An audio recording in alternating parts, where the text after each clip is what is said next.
Puebla, Mexique, 15 mars 2019. Dans les couloirs stériles de l'hôpital général, un petit garçon de 4 ans marche main dans la main avec sa mère, Maria Elena Vázquez. Diego vient de sortir d'une intervention chirurgicale d'urgence suite à un accident domestique qui a failli lui coûter la vie. Les médecins ont parlé de miracle. Ils ont utilisé des mots comme « chance extraordinaire » et « survie improbable ». Mais personne n'était préparé à ce qui allait se produire dans les 48 heures suivantes. Personne ne pouvait imaginer que ce petit garçon, en ouvrant les yeux après l'anesthésie, allait révéler l'un des cas de réincarnation les plus troublants et les mieux documentés de l'histoire moderne du Mexique. Quand Diego reprend complètement conscience, ses premiers mots glacent le sang de tous ceux présents dans la chambre. « Maman, je suis mort, mais pas ici. Je suis mort avant, quand j'étais Carlos. La balle est entrée ici. » Et il pointe son petit doigt directement sur sa poitrine, à la hauteur exacte du cœur. Maria Elena pense d'abord à un délire post-opératoire. Les médecins tentent d'expliquer cela comme une confusion mentale temporaire, un effet résiduel de l'anesthésie. Des choses que disent parfois les enfants après une chirurgie. Mais Diego continue. Et ce qu'il dit n'a aucun sens. « J'avais 23 ans. C'était en 1987. Je travaillais à l'hôpital civil de Guadalajara. Tu te souviens de moi, maman? Tu as tellement pleuré quand je suis mort. » Maria Elena n'a jamais mis les pieds à Guadalajara. Elle n'a jamais connu personne nommé Carlos. Et son fils Diego, à peine 4 ans, ne devrait même pas savoir en quelle année nous sommes, encore moins connaître des détails précis sur un hôpital situé à 1000 km de distance. Mais ce n'était que le début. Le début d'une histoire qui impliquerait des médecins, des psychologues, des enquêteurs médico-légaux et qui serait étudiée par l'Université nationale autonome du Mexique pendant plus de 3 ans. Une histoire que vous êtes au point de découvrir, une histoire qui changera à jamais votre perspective sur les mystères de la conscience humaine. Parce que ce que Diego allait révéler dans les jours suivants n'était pas seulement impossible, c'était vérifiable. Pour comprendre ce qui est arrivé à Diego, nous devons remonter 3 jours avant l'accident. Diego Vázquez était un enfant complètement ordinaire. Il jouait de petites voitures, il regardait des dessins animés. Comme n'importe quel enfant de 4 ans, sa plus grande préoccupation était de choisir entre chocolat et vanille pour la glace. Il parlait à peine quelques mots en espagnol basique. Il n'avait jamais montré le moindre intérêt pour les hôpitaux, la médecine ou quoi que ce soit du genre. Fils unique de Maria Elena, couturière de 31 ans, et José Vázquez, mécanicien automobile. Une famille simple, travailleuse, vivant dans un petit appartement du quartier de San Manuel. Aucun des parents n'avait de formation médicale. Ils n'avaient jamais vécu en dehors de Puebla. Mais le matin du 12 mars, Diego fait une chute accidentelle dans l'escalier intérieur de l'immeuble. Traumatisme crânien, perte de sang importante. Les ambulanciers déclarent qu'il a cessé de respirer pendant près de 2 minutes durant le transport. À l'hôpital général, l'équipe d'urgence travaille pendant des heures pour le stabiliser. La chirurgie dure 5 heures complètes. Durant l'intervention, Diego fait 2 arrêts cardiaques. 2 fois, il est ramené à la vie. Et c'est exactement après la 2e réanimation que tout change. Lorsque Diego ouvre finalement les yeux, 3 jours plus tard, il ne demande pas sa mère, il ne réclame pas d'eau, il ne pleure pas comme le ferait n'importe quel enfant. Il dit « Docteur, où sont les autres blessés? La fusillade était grave, j'ai besoin d'aider. » Carmen Morales, l'infirmière en chef, qui travaille depuis 20 ans aux urgences pédiatriques, raconte qu'elle n'avait jamais vu rien de tel. Un enfant de 4 ans utilisant une terminologie médicale précise, demandant des informations sur plusieurs blessés et des protocoles de trauma. C'était impossible. Mais la révélation la plus troublante était encore à venir. Parce que Diego n'avait pas simplement changé de personnalité, il était devenu quelqu'un d'autre. Quelqu'un avec des souvenirs, des connaissances et une histoire qui appartenait à une personne morte 32 ans avant sa naissance. Le 4e jour d'hospitalisation, quelque chose se produit qui fait arrêter toute l'équipe médicale de l'hôpital général. Diego est en train d'être examiné par le docteur Roberto Mendoza, neurologue pédiatre avec 15 ans d'expérience. C'est un examen de routine pour évaluer d'éventuelles séquelles neurologiques du traumatisme, une procédure standard. Mais quand le médecin commence à tester les réflexes de Diego, l'enfant le regarde directement dans les yeux et dit « Docteur, vous le faites mal. Pour évaluer une lésion neurologique post-traumatique, il faut commencer par les réflexes pupillaires avec lumière directe, puis tester le réflexe cornéen palpébral et seulement après passer au réflexe tendineux profond. C'est le protocole de base en neurologie. Le docteur Mendoza reste figé en état de choc absolu. Ce n'est pas seulement les mots techniques prononcés parfaitement par un enfant de 4 ans, c'est que Diego a raison, complètement raison. C'était comme si je parlais avec un collègue médecin. Il connaissait des terminologies que même les étudiants en médecine de 3e année ne maîtrisent pas. Il parlait avec autorité de choses qu'il m'a fallu des années pour apprendre. Mais Diego ne s'arrête pas là. Il regarde le stéthoscope du médecin et dit « Ce modèle est ancien, docteur. À l'hôpital civil de Guadalajara où je travaillais, nous utilisions le Littmann Cardiologie 3, beaucoup mieux pour détecter les souffles cardiaques chez les patients polytraumatisés. » Le docteur Mendoza manque de faire tomber son stéthoscope. Premièrement, comment un enfant de 4 ans peut-il connaître différents modèles de stéthoscope? Deuxièmement, le Littmann Cardiologie 3 a été lancé en 1989, bien après 1987, l'année que Diego mentionne constamment. « Mais docteur, dit Diego, vous semblez inquiet. Je sais que c'est difficile à croire, mais j'ai vraiment travaillé là. J'étais résident de 2e année, spécialisation en urgence et traumatologie. Mon superviseur était le docteur Hernandez, Miguel Hernandez. Il avait une cicatrice sur la main gauche suite à un accident qu'il a eu quand il était interne. » À ce moment, le docteur Mendoza prend une décision qui va tout changer. Il sort son téléphone portable et appelle l'hôpital civil de Guadalajara. Non pas pour vérifier si Diego dit la vérité, cela semble impossible, mais pour prouver que l'enfant délire. La réponse qu'il reçoit lui glace le sang. Parce que ce qu'il découvre au bout du fil n'est pas seulement possible, c'était vérifiable. L'appel du docteur Mendoza à l'hôpital civil de Guadalajara change absolument tout. De l'autre côté de la ligne, la secrétaire des archives médicales confirme. « Oui, docteur, nous avons des dossiers sur un résident nommé Carlos Mendoza Garcia, 2e année de résidence en urgence et traumatologie. Il est décédé en juillet 1987. Et oui, son superviseur était effectivement le docteur Miguel Hernandez. Et oui, le docteur Hernandez avait une cicatrice visible sur la main gauche. » Quand le docteur Mendoza raccroche, ses mains tremblent. Il convoque immédiatement les parents de Diego et leur explique l'impossible.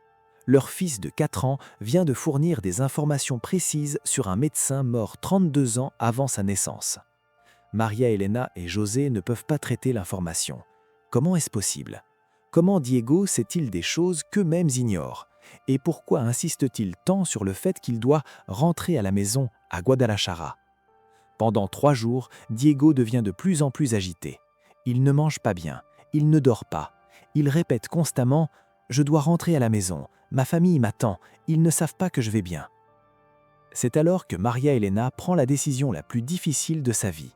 « Si cela peut apporter la paix à mon fils, dit-elle, nous allons à Guadalajara. Le trajet de 7 heures en voiture est intense. » Diego, qui n'a jamais quitté Puebla, commence à donner des directions spécifiques dès qu'ils entrent dans la ville. Tournez à droite sur l'avenue de Juarez. Maintenant à gauche dans la rue Morelos. La maison est la 3e au coin, la bleue avec le portail blanc. José suit les instructions, sceptique. Comment un enfant pourrait-il connaître les rues d'une ville qu'il n'a jamais visitée? Mais quand ils arrivent à l'adresse indiquée par Diego, tous restent silencieux. Là, exactement comme Diego l'avait décrit, se trouve une maison bleue avec un portail blanc. Et dans le jardin devant, une femme âgée arrose les plantes. Diego descend de la voiture. Il court vers elle et il dit « Mama Rosa, je suis revenu, c'est moi, Carlos, je ne suis pas vraiment mort. » La femme laisse tomber l'arrosoir. Parce que cette femme est Rosa Garcia, 74 ans, et Carlos Mendoza Garcia était son fils. Le fils qui est mort tragiquement en 1987 à l'âge de 23 ans, victime d'une fusillade dans l'hôpital où il travaillait. Le fils qu'elle a pleuré pendant 32 ans et qui maintenant se tient devant elle dans les yeux et la voix d'un enfant de 4 ans qu'elle n'a jamais vu de sa vie. Mais la partie la plus troublante était encore à venir. Ce qui s'est produit dans la maison du 237 rue Morelos défie toute explication logique. Rosa Garcia, encore en état de choc, invite la famille à entrer. Ses mains tremblent tandis qu'elle ouvre le portail. Diego entre comme si c'était sa propre maison. « Mama Rosa, tu as changé la disposition du salon », dit Diego en regardant autour de lui. La télévision était là, à côté de la fenêtre, et le canapé marron était tourné vers le mur, pas vers le centre. Rosa manque de s'évanouir. Comment? Comment sais-tu ça? J'ai changé les meubles il y a seulement 2 ans. Carlos est mort il y a plus de 30 ans. Mais Diego continue de marcher dans la maison avec une familiarité terrifiante. Ma chambre était la 2e dans le couloir à droite. Le lit était sous la fenêtre parce que j'aimais regarder les étoiles avant de dormir. Il s'arrête devant la porte de la chambre et demande « Je peux entrer ?» Rosa ouvre la porte avec des mains tremblantes. La chambre est exactement comme Carlos l'avait laissée. Elle n'a jamais eu le courage de toucher à quoi que ce soit. Diego entre et va directement vers un tiroir de la commode. « Mes affaires sont ici », dit Diego en ouvrant le tiroir. À l'intérieur, des diplômes médicaux, un stéthoscope et une photo de graduation de Carlos à 21 ans. Et ici, pointe Diego sous le lit, se trouve ma mallette d'urgence. José, le père de Diego, se baisse et sort une mallette médicale poussiéreuse à l'intérieur du matériel médical des années 80, des médicaments périmés et une carte d'identification hospitalière au nom de Carlos Mendoza Garcia, résident en urgence. Mais la découverte la plus stupéfiante arrive quand Diego se dirige vers la salle de bain. Derrière le miroir de la salle de bain, il y a une enveloppe, dit Diego, avec des photos d'une jeune fille. Je n'en ai jamais parlé à personne, parce qu'elle était mariée. Rosa est confuse. Carlos ne m'a jamais parlé d'une fille. Diego monte sur une chaise, retire le miroir et exactement là où il l'avait dit, se trouve une enveloppe jaunie par le temps. À l'intérieur, 12 photographies d'une jeune femme brune avec des dédicaces romantiques au verso. Pour Carlos avec tout mon amour, Ana Maria. Rosa commence à pleurer. Ana Maria était nercière à l'hôpital. Elle est venue aux funérailles. Elle a dit qu'il n'était que collègue de travail. Mais Diego n'a pas terminé. Dans le jardin derrière, sous le grand manguier, j'ai enterré une boîte en métal avec les lettres qu'elle m'a écrites. 10 minutes plus tard, José et Rosa creusent à l'endroit exact indiqué par Diego.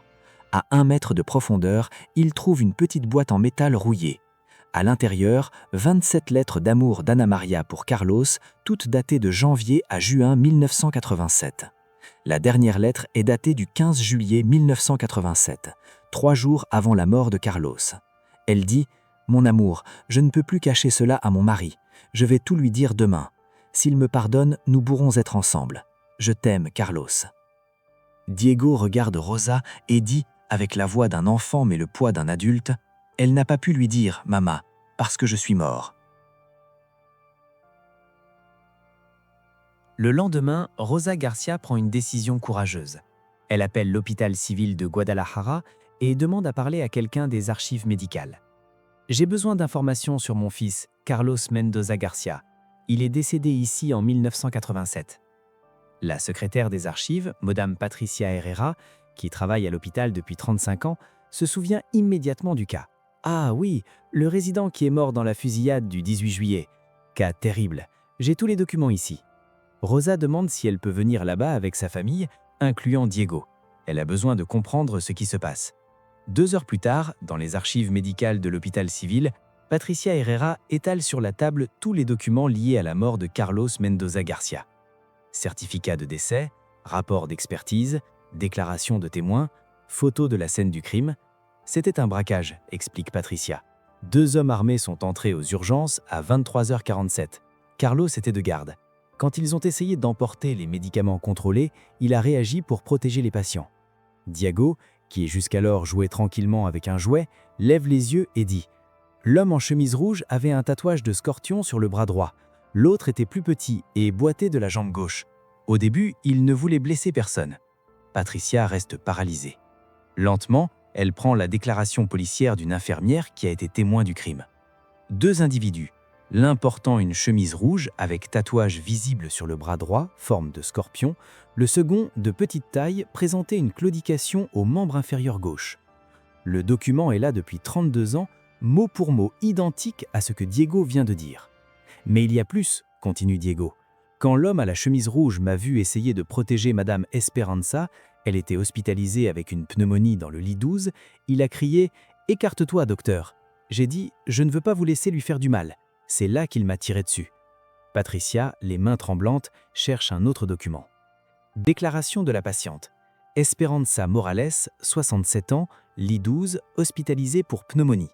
Le docteur Carlos s'est placé devant mon lit, il a dit qu'il ne les laisserait pas me faire du mal.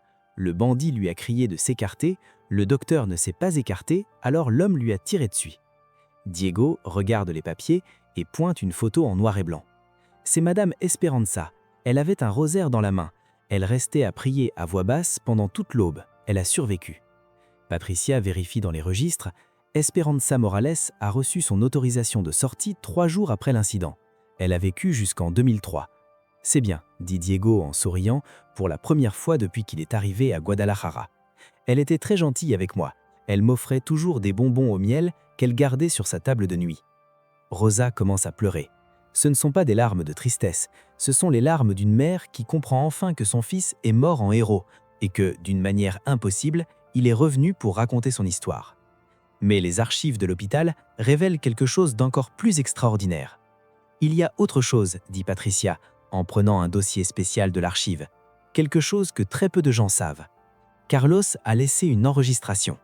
C'est une vieille microcassette datée du 17 juillet 1987, un jour avant sa mort. Carlos avait l'habitude d'enregistrer des notes médicales sur des cas complexes. Ceci était le dernier enregistrement qu'il a fait. Il n'a jamais été inclus dans le dossier parce que, eh bien, vous allez comprendre. Patricia place la microcassette dans un vieux lecteur et appuie sur Play. La voix de Carlos, un jeune homme de 23 ans, résonne dans la salle. Note personnelle. Carlos Mendoza Garcia, 17 juillet 1987, 20h30. Je viens de terminer ma garde et je suis inquiet. Il se passe quelque chose d'étrange à l'hôpital. Des mouvements suspects dans la zone des médicaments contrôlés. 2 hommes sont venus hier poser des questions sur les protocoles de sécurité.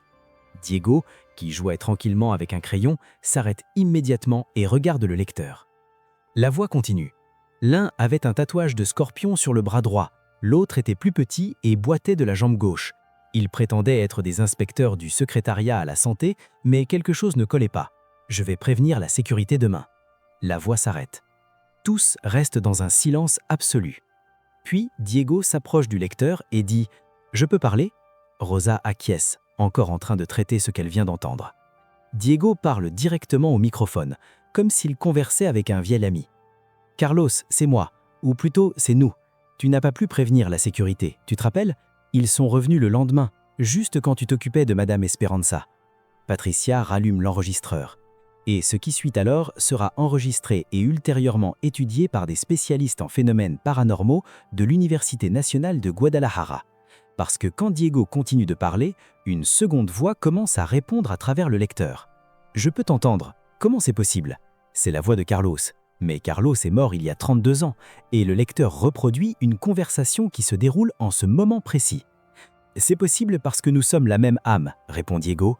Tu n'es pas vraiment mort. Tu es venu avec moi. C'est pour ça que je me rappelle de tout. Anna-Marie a reçu ma lettre? Non. Tu es mort avant qu'elle puisse parler à son mari. Mais elle t'aimait vraiment, Carlos. Elle a pleuré à tes funérailles. Et Mama Rosa va bien. Elle a gardé ta chambre exactement pareille. Et elle t'aime beaucoup. La conversation dure exactement 7 minutes et 23 secondes. Elle est enregistrée intégralement par Patricia Herrera et analysée ultérieurement par des techniciens en audio forensique. Les analyses confirment. Ce sont 2 voix distinctes. Une d'un enfant de 4 ans, l'autre d'un jeune homme. Impossible à avoir été fabriquée avec la technologie de 2019. Mais la partie la plus impressionnante de l'enregistrement vient à la fin. « Diego, j'ai besoin de te dire quelque chose d'important pourquoi je suis revenu. » La voix de Carlos continue à travers le lecteur, révélant quelque chose qui va tout changer. « Diego, je ne suis pas revenu seulement pour dire au revoir. Je suis revenu parce que quelque chose doit être corrigé. Quelque chose que toi seul peux faire maintenant. » Diego s'approche encore plus du microphone. « Quoi, Carlos ?»« Mon corps. Ils ne m'ont jamais enterré au bon endroit. Il y a eu une erreur au cimetière. Ma pierre tombale est sur la tombe 247, section C, mais mon corps a été enterré 50 mètres au nord, dans la tombe 312, section D, sans pierre tombale, sans identification. » Rosa est confuse. « Comment ça? J'ai assisté à l'enterrement. Tu as été enterré là où se trouve ta pierre tombale. » La voix de Carlos répond « Il y a eu 2 enterrements ce jour-là, Mama. Le fossoyeur s'a confondu les corps.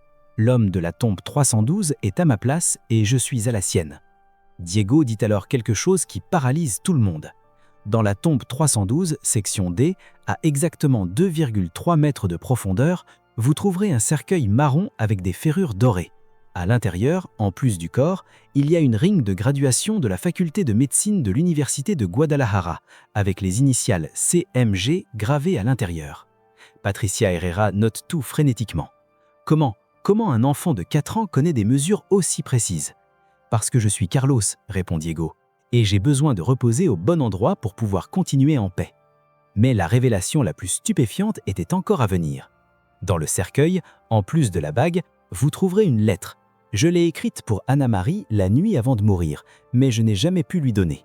Elle est dans la poche intérieure de la veste bleue que je portais. 2 jours plus tard, Rosa obtient une autorisation judiciaire pour l'exhumation de la tombe 312, section D, du cimetière municipal de Guadalajara. Les coordonnées fournies par Diego sont suivies à la lettre. À exactement 2,3 mètres de profondeur, les fossoyeurs trouvent un cercueil marron avec des ferrures dorées. Quand ils l'ouvrent, l'impossible devient réalité. Là se trouve le corps d'un jeune homme dans un état de conservation surprenant pour 32 ans d'inhumation. Il porte une veste bleue. À la main gauche, une bague de graduation de la faculté de médecine de l'Université de Guadalajara. Et à l'intérieur de la bague, gravé en lettres microscopiques, CMG. Dans la poche intérieure de la veste, exactement là où Diego l'avait dit, se trouve une enveloppe scellée avec le nom Ana Maria, écrit à la main. L'expertise confirme. C'est bien Carlos Mendoza Garcia. Les empreintes digitales correspondent au registre de l'hôpital de 1987. Rosa ouvre la lettre en présence des autorités et de la famille. Ma chère Ana Maria, si tu lis ceci, cela signifie que je n'ai pas survécu. Je veux que tu saches que tu as été l'amour de ma vie. Ne te blâme de rien et sois heureuse. Où que je sois, je veillerai toujours sur toi. Avec tout mon amour éternel, Carlos. Diego, qui observe tout en silence, s'approche du cercueil et dit « Maintenant je peux reposer en paix. Merci de m'avoir aidé à arriver jusqu'ici. » À cet instant, quelque chose d'extraordinaire se produit. Une sensation de paix profonde s'empare de tous les présents. Et pour la première fois en 32 ans, Carlos Mendoza Garcia est enterré au bon endroit, avec sa pierre tombale, aux côtés de sa famille. Mais l'histoire de Diego avait encore un dernier chapitre, le plus important de tous.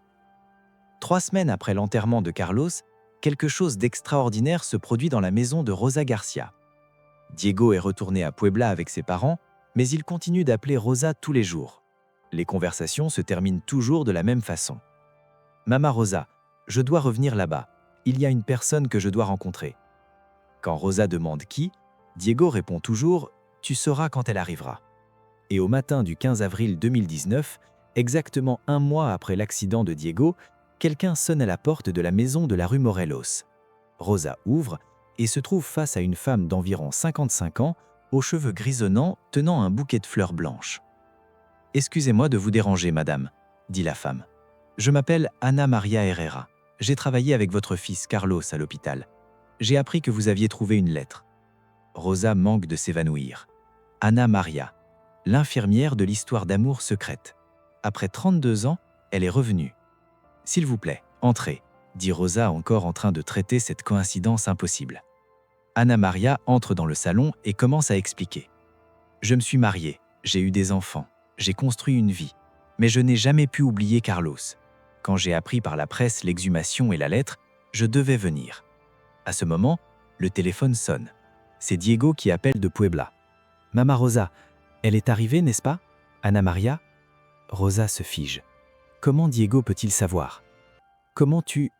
Parce que Carlos m'a dit qu'elle viendrait aujourd'hui. Il est ici à côté de moi. Il veut lui parler.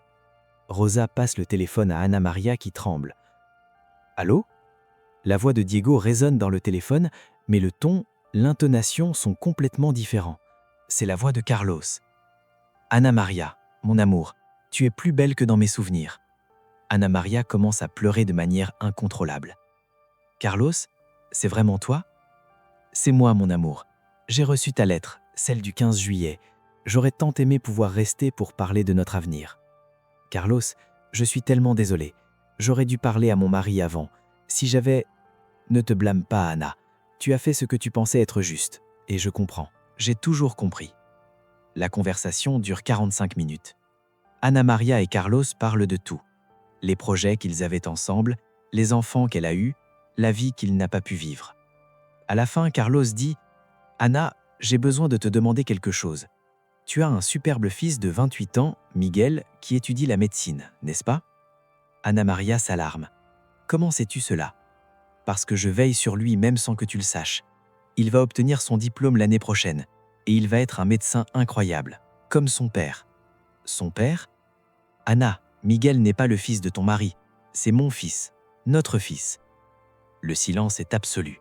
« Tu es tombée enceinte 2 semaines avant ma mort. Tu te rappelles de notre dernière nuit ensemble dans l'appartement de la rue Hidalgo ?» Ana Maria sanglote. « Je l'ai toujours su. Miguel a tes yeux, ta façon de parler, mais je n'ai jamais eu de certitude. C'est notre fils, Ana, et il a besoin de connaître la vérité. Non pas pour détruire ta famille, mais pour comprendre pourquoi il s'est toujours senti différent. Pourquoi il a toujours voulu être médecin alors qu'il n'y a aucun médecin dans la famille de ton mari. Dis-lui que son père biologique est mort en héros, que je l'aime plus que tout, et que je suis fier de l'homme qu'il est devenu. » Quand l'appel se termine, Ana Maria est transformée. Elle a porté un secret pendant 32 ans, et finalement, elle pourrait se libérer, non seulement elle-même, mais aussi le fils qui n'a jamais su qui était son véritable père. Mais l'explication la plus impressionnante était encore à venir, parce que Miguel Herrera, le fils d'Ana Maria, était en ce moment précis en train de terminer sa résidence médicale en urgence et traumatologie, au même endroit où son père était mort 32 ans plus tôt. Le cas de Diego Vasquez arrive aux oreilles de la docteure Carmen Mendoza, psychiatre spécialisée en phénomènes de conscience à l'Université nationale autonome du Mexique. Pendant 6 mois, elle et son équipe étudient méticuleusement chaque aspect de l'histoire. Les enregistrements audio sont analysés par des spécialistes forensiques. Les documents médicaux sont vérifiés par 3 institutions indépendantes. Les témoins sont interrogés sous des protocoles scientifiques rigoureux. Le résultat est une étude de 247 pages publiée dans la revue mexicaine de recherche paranormale en décembre 2019. Les conclusions sont révolutionnaires. Le sujet Diego Vasquez démontre des connaissances médicales impossibles pour son âge et sa formation. Il possède des informations vérifiables sur des événements survenus 32 ans avant sa naissance. Il présente des capacités qui défient les modèles actuels de conscience et de mémoire. Mais le plus impressionnant fut ce qui s'est passé pendant les études elles-mêmes. Les chercheurs qui visitaient Diego à Puebla ont commencé à rapporter des expériences étranges. Certains ont relaté des rêves vifs avec un jeune médecin. D'autres ont mentionné des sensations de présence pendant les entretiens. La docteure Carmen Mendoza confesse « En 25 ans d'études de phénomènes paranormaux, je n'ai jamais rien vu de tel. C'est comme si Carlos était réellement présent, guidant les révélations à travers Diego. » Et effectivement, Diego a continué à fournir des informations qui se sont avérées exactes. Il a révélé qu'à l'hôpital civil de Guadalajara, il y avait un fichier secret avec des cas non résolus de 1987. Le fichier a été trouvé exactement où il l'avait indiqué. À l'intérieur, 17 cas de morts suspectes jamais correctement enquêtés, incluant celle de Carlos. Il a fourni le nom complet et l'adresse des 2 criminels qui ont tué Carlos. Les 2 étaient déjà décédés, mais les informations correspondaient parfaitement aux enquêtes policières de l'époque. Il a décrit avec précision chirurgicale la disposition originelle de l'hôpital civil de 1987 avant les réformes de 1991. Des détails que seul quelqu'un qui y avait travaillé pouvait connaître. Mais la preuve la plus définitive est venue quand Miguel Herrera, le fils d'Ana Maria, a accepté de faire un test ADN. Les résultats ont confirmé, Miguel était bien le fils biologique de Carlos Mendoza Garcia. Quand Miguel a appris la vérité, il a eu une réaction surprenante. « Je savais toujours qu'il y avait quelque chose de différent en moi. Dès qu'enfant, j'avais des rêves récurrents avec un hôpital, avec des urgences médicales. Maintenant, je comprends pourquoi. » L'histoire complète a été documentée et fait aujourd'hui partie des archives officielles de l'université. Le cas est étudié par des chercheurs du monde entier comme l'une des preuves les plus solides de réincarnation jamais enregistrées. Diego, aujourd'hui âgé de 7 ans, continue de vivre normalement avec ses parents à Puebla. Les souvenirs de Carlos se sont progressivement effacés, comme si la mission avait été accomplie. Il visite encore Rosa Garcia mensuellement. Il joue dans le jardin où il autrefois trouvait la boîte enterrée. Mais maintenant, c'est juste un enfant normal, sans les souvenirs qui le tourmentaient. Ana Maria s'est réconciliée avec son passé et a dit toute la vérité à sa famille. Miguel a changé de nom de famille pour Miguel Mendoza Herrera. Et aujourd'hui, il travaille comme médecin à l'hôpital civil de Guadalajara, honorant la mémoire du père qu'il n'a jamais connu. Et Rosa Garcia, à 76 ans, a enfin trouvé la paix. « Mon fils est revenu pour réparer ce qui était resté inachevé », dit-elle. « Maintenant, il peut reposer, et moi aussi. » Ceci fut le premier cas mexicain prouvé de réincarnation. Mais selon l'Université nationale, il existe d'autres cas similaires en cours d'investigation à travers tout le pays. Des cas d'enfants qui se souviennent de vies passées avec des détails impossibles à connaître. Et vous? Croyez-vous que la conscience humaine peut survivre à la mort physique et revenir dans un nouveau corps? Le prochain cas pourrait être plus proche de vous que vous ne l'imaginez.